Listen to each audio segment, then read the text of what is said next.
आज ये बात कही जाती है कि देखें जी रसूलुल्लाह सल्लल्लाहु अलैहि वसल्लम पीर के दिन का रोज़ा रखा करते थे। आपसे पूछा गया कि आप पीर का रोज़ा क्यों रखते हैं, तो आपने फरमाया कि इस दिन मैं पैदा हुआ था और इस दिन अमाल जो हैं वो अल्लाह के हुजूर पेश होते हैं। तो कहते देखें रसूलुल्लाह सल्लल्लाहु अलैहि वसल्लम तो अपना दिन यौम विलादत हर हफ्ते मनाते थे। हालांकि असूल ये होता है कि उस मौजू की सारी अहादीस को जमा किया जाए। तो सही मुस्लिम की एक दूसरी रिवायत भी आती है, उसके अंदर रसूलुल्लाह सल्लल्लाहु अलैहि वसल्लम से जब यही सवाल पूछा गया है, उसमें आता है कि रसूलुल्लाह सल्लल्लाहु अलैहि वसल्लम पीर और जुमेरात यानी 2 रोज़े रखते थे, सिर्फ पीर का नहीं रखते थे। तो आपने फरमाया कि ये इसलिए रखता हूँ कि पीर और जुमेरात को अमाल अल्लाह के हुजूर पेश किए जाते हैं और इसमें हर शख्स के गुनाह माफ़ कर दिए जाते हैं, सिवाय उन लोगों के जो 2 मुसलमान आपस में नाराज़ हों, तो अल्लाह ताला कहता है कि इनके उतनी देर तक मौखर कर दिया जाए जब तक आपस में सुलह ना कर लें। दूसरा वो जो शिरक करने वाला हो। अच्छा, इस हदीस के अंदर आ गया कि इसलिए रोज़ा रखते हैं। और जो पहली हदीस है जिसमें सिर्फ ये है कि इस दिन मैं पैदा हुआ और इस दिन अमाल पेश होते हैं। तो भाई अगर आपने मिलाद मनाना है तो मिलाद मनाने का तरीका वे कहाँ से लेंगे? खुद घड़ेंगे या रसूलुल्लाह सल्लल्लाहु अलैहि वसल्लम से लेंगे? हालांकि रसूलुल्लाह सल्लल्लाहु अलैहि वसल्लम ने ये काम खुद किया, सहाबा कराम को इस बात की तलकीन नहीं की।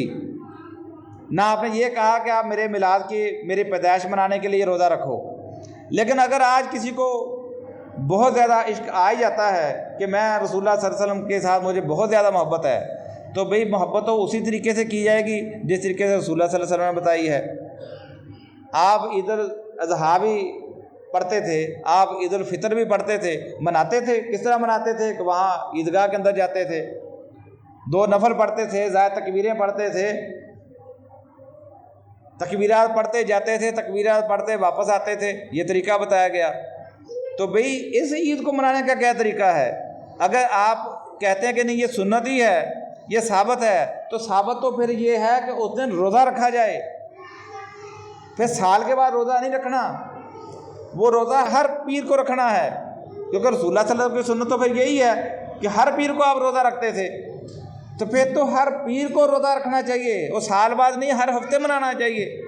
लेकिन नहीं, कोई भी नहीं रखता। रोज़े वाली ईद मनाने के लिए कोई तैयार नहीं।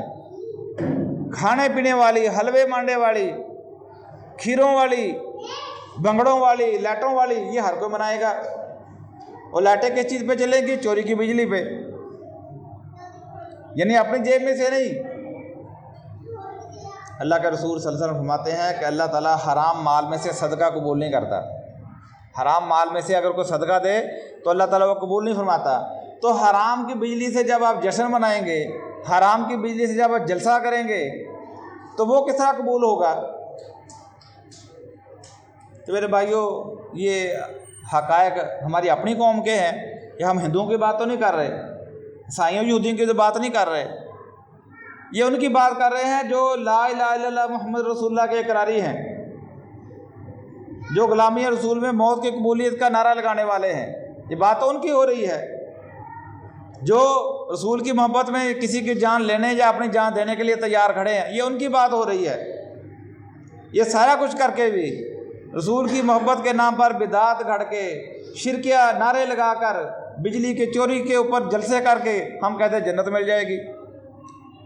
तो भाई कुरान ये कहता है कि शिरक करोगे हमेशा के लिए जन्नत हराम है, बिदअत करोगे तो हौज़ कौसर के पानी से महरूम हो जाओगे। अल्लाह ताला से दुआ है कि अल्लाह ताला हमें सही मायनों में मिशन आमद रसूल समझने की तौफीक अता फरमाए, कुरान और रसूलुल्लाह सल्लल्लाहु अलैहि वसल्लम की सुन्नत के ऊपर अमल करने की तौफीक अता फरमाए। क़ुल क़ौली हाज़ा अस्तग़फ़िरुल्लाह ली व लकुम व लिसाइरिल मुमिनीना वल मुमिनात।